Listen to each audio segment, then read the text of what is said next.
New Zealand और Australia में नए साल की दस्तक के बाद भारत ने भी किया 2021 का स्वागत। कोरोना संकट के कारण कई शहरों में लगा नाइट कर्फ्यू।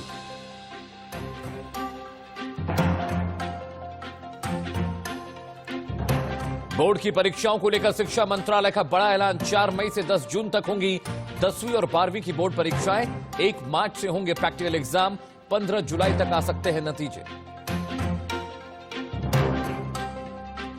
बीजेपी अध्यक्ष जेपी नड्डा ने पार्टी संगठन में किए अहम बदलाव। सौदान सिंह को राष्ट्रीय उपाध्यक्ष बनाया गया।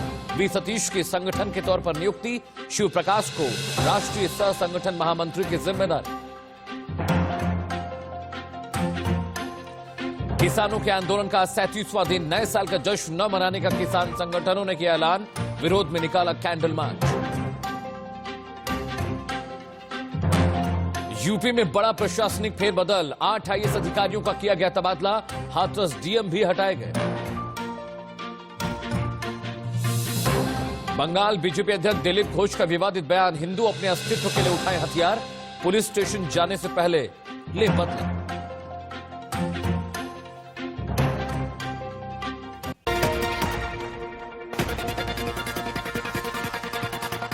गुड मॉर्निंग, आप सभी को नए साल की बहुत बहुत शुभकामनाएं। शुरू करते हैं जागे सुबह हो गई फटाफट खबरों का सिलसिला। किसान संगठन और सरकार के बीच अभी भी पूरी सहमति नहीं बनी है। आज सिंघू बॉर्डर पर 80 किसान संगठन बैठक करने वाले। सिंघू बॉर्डर पर होने वाली इस बैठक में तय किया जाएगा कि 4 जनवरी को होने वाली बैठक में किसानों का एजेंडा क्या होगा।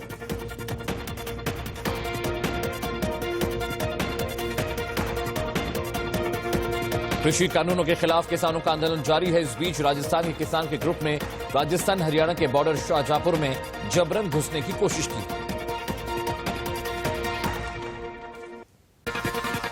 किसानों ने करीब 1 दर्जन ट्रैक्टर के साथ हरियाणा पुलिस की बैरिकेडिंग तोड़ते हुए हरियाणा में जबरन प्रवेश कर लिया। इस दौरान पुलिस को आंसू गैस से गोले दागने पड़े।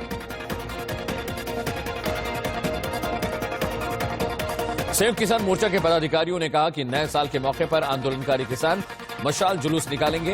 वहीं अखिल भारतीय किसान संघर्ष समन्वय समिति ने राजस्थान हरियाणा बॉर्डर पर किसानों पर किए गए लाठीचार्ज की निंदा की। सलमान खुर्शीद ने दिल्ली में कृषि कानून के खिलाफ प्रदर्शन कर रहे पंजाब से कांग्रेस नेताओं से मुलाकात की। सलमान खुर्शीद ने कहा कि किसानों के हित के लिए सरकार के पास कोई योजना नहीं।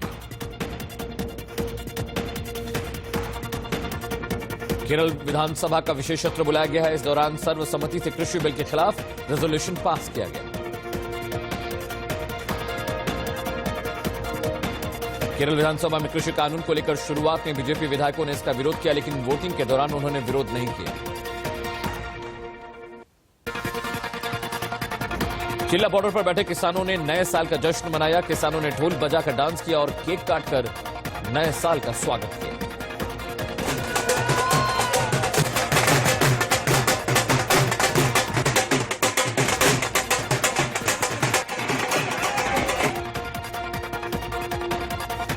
किसान आंदोलन में बैठे किसानों का परिवार भी चिल्ला बॉर्डर पर नया साल मनाने के लिए पहुंचा। किसानों ने बच्चों के साथ मनाया नए साल का जश्न।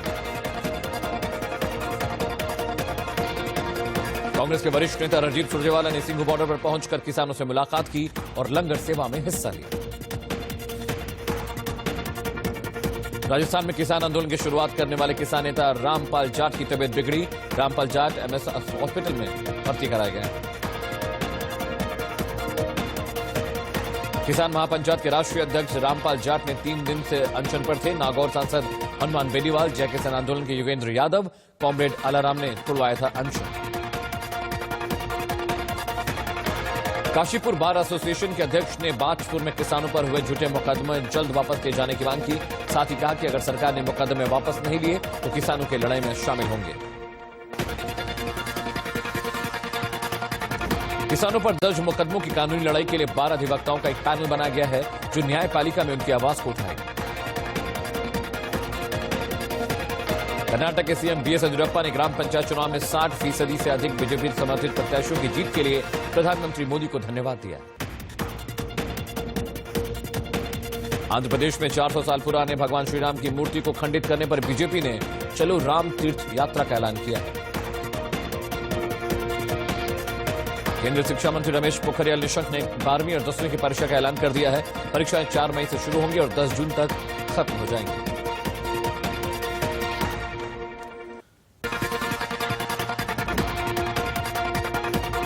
आजमगढ़ जिले की मंजू देवी को प्रधानमंत्री नरेंद्र मोदी सम्मानित करेंगे। मंजू देवी को प्रधानमंत्री शहरी आवास योजना के तहत लाभान्वित किया गया था। कोरोना के कारण नए साल में फूलों के व्यापारियों को काफी नुकसान हुआ है। इस बार फूलों की बिक्री बहुत कम हुई है।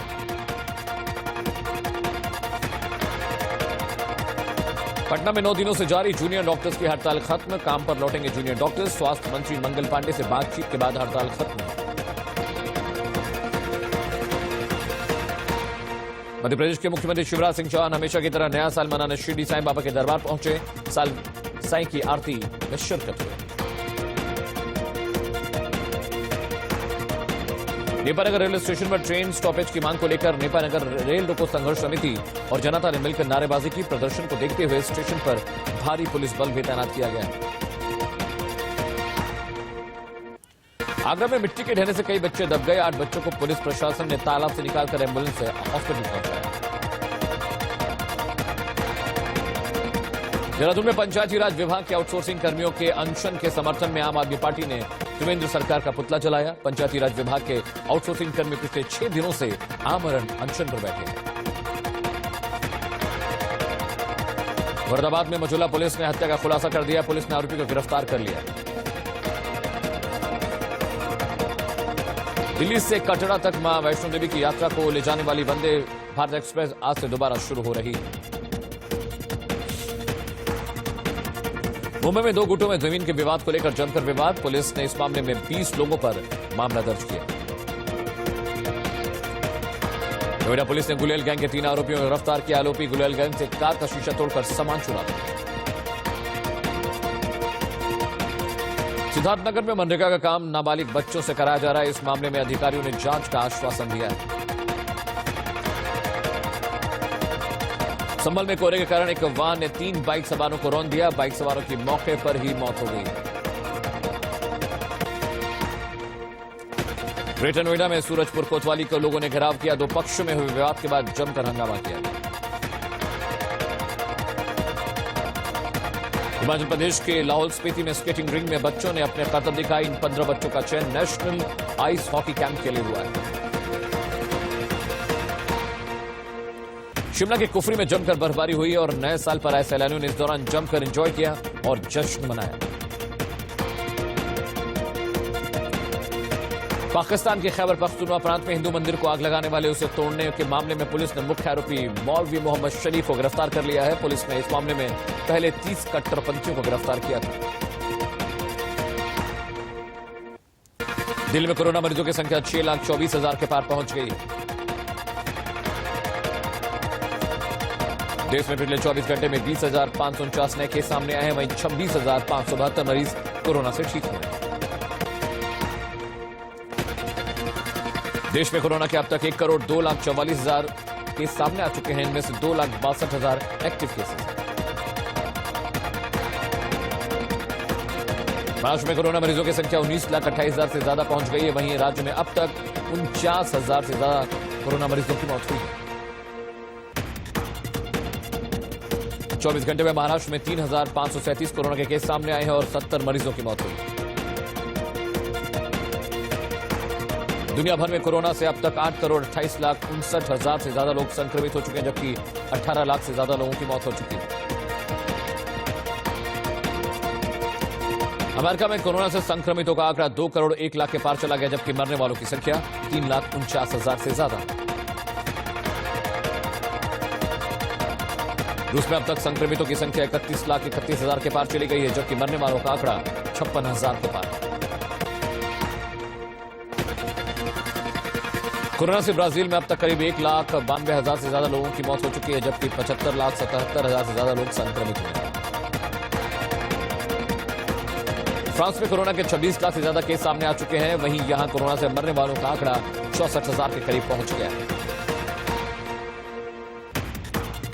मैक्सिको में कोरोना से अब तक 1,23,000 से ज्यादा लोगों की मौत हो चुकी है, जबकि 14 लाख से ज्यादा लोग संक्रमित हुए हैं।